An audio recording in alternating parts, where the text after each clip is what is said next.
She just drinks and leaves the children all alone. And then I have to clean up the mess and I have to take care of the kids.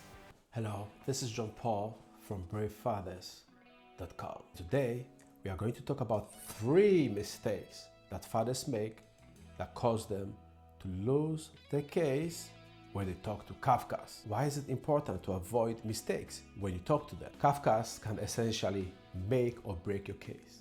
To a large degree, you could argue that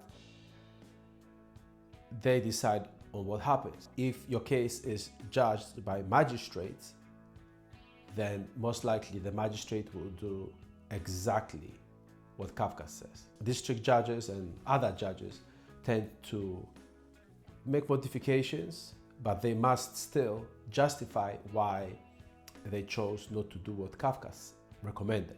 If you don't know how to deal with CAFCASS and you make this mistake, it will cost you your case, and your children may not get a chance to see you because of that. Many fathers lose before they even begin because of these mistakes.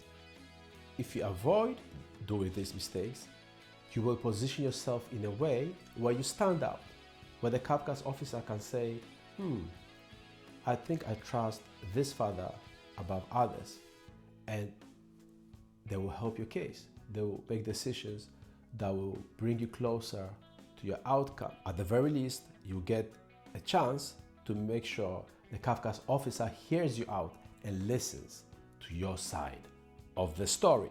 CAFCASS is the family court advisory service that represents the interests of the children.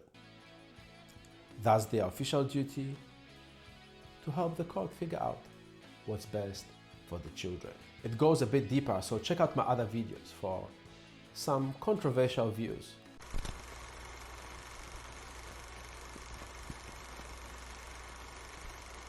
The first time you speak to CAFCASS usually is during the safeguarding call. And the first mistake is not understanding the purpose of each stage of your involvement with CAFCASS. Or simply put, not understanding the purpose of the safeguarding call. So the first call you will have with CAFCASS is usually for them to establish what the facts of the case are, or the basic facts of the case are, and to make sure that right now there are no safeguarding concerns. The mistake fathers make is they try to use that as an opportunity to prove that they are the good parent and the mother is the bad parent. The person is just taking the call and reporting on what they took down during the call. You can tell the CAFCASS officer any specific issues you are facing, make them coherent and as concise as you can. Don't try to convince them or to argue about anything. It may turn the person against you. You don't want them to tick the wrong box or put a note somewhere that will just work against you. It's not fair, but it's just being realistic. If you are told some false allegations, you might get angry during the call. The truth is, the person on the call cannot help you. You should almost treat it like you are just dictating what you want to go in the report from your side of the story. Coherent, simple, straightforward, concise. I understand that sometimes they are not truthful in their reporting, but you can't control that. You just want to put your best foot forward. So let me give you an example. Don't say, she's so irresponsible. She just drinks and leaves the children all alone. And then I have to clean up the mess and I have to take care of the kids. And I have to go to work and I'm just tired of it all. What kind of mother does that? Oh, she's such a horrible person, if you only knew. So you don't want to do that. Try this instead. Yes, I do have several concerns. On 5 occasions this year, the children were left all alone by the mother with no adult supervision. And I know this because I came home and the children were all by themselves. On another occasion, she passed out drunk and the baby crawled all the way into the kitchen where she could have hurt herself. I have video evidence as well as CCTV footage so you can see exactly when I arrived at the house. You see the difference? One is all emotional and angry, albeit you could argue truthful. The other one just gives the raw, cold facts. Your job is just to get those basic facts on record. You will get a chance to state your full case later on when you get into an actual hearing. Of course, you may not have video footage and stuff like that. I just use that as an example.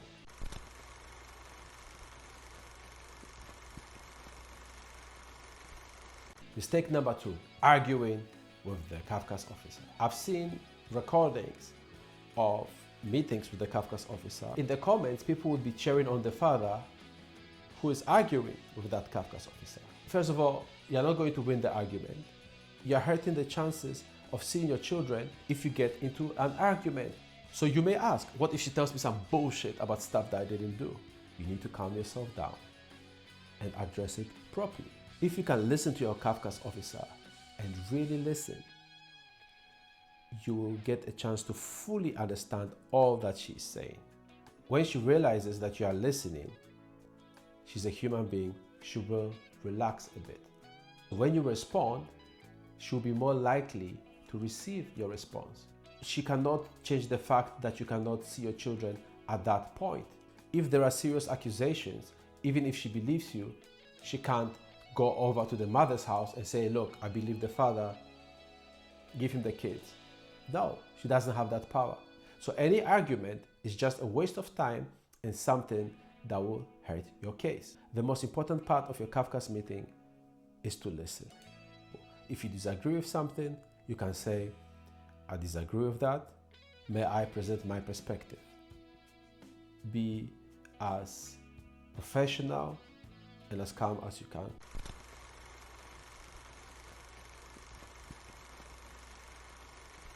Mistake number 3 is lack of preparation.